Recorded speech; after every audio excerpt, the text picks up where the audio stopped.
Hello bachcho, let's read the question. The question says, a book is at rest on table. What is the reaction force according to Newton's third law to the gravitational force by earth on the book? इस question का की concept होगा action and reaction forces.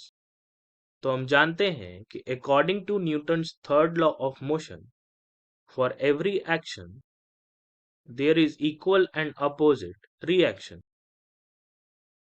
अब हमें question के according देखना होगा कि किन दो ऑब्जेक्ट्स के बीच में या कह लीजिए किन दो एंटिटीज के बीच में फोर्स लग रहा है। तो हम देख पा रहे हैं कि here force is acting between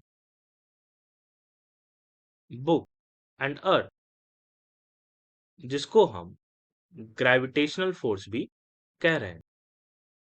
तो इस फोर्स का रिएक्शन फोर्स कहां होगा? वो भी बुक और अर्थ के बीच में ही होगा। Hence reaction force will also be between book and earth, but in this case now book will apply force on earth। और ग्रेविटेशनल फोर्स में क्या हो रहा था कि यहां पे अर्थ was applying force on book. तो अगर हम ऑप्शन चेक करें, हमारा option number D, the gravitational force exerted on earth by book, सही ऑप्शन होगा। Hope you understood it well and best of luck.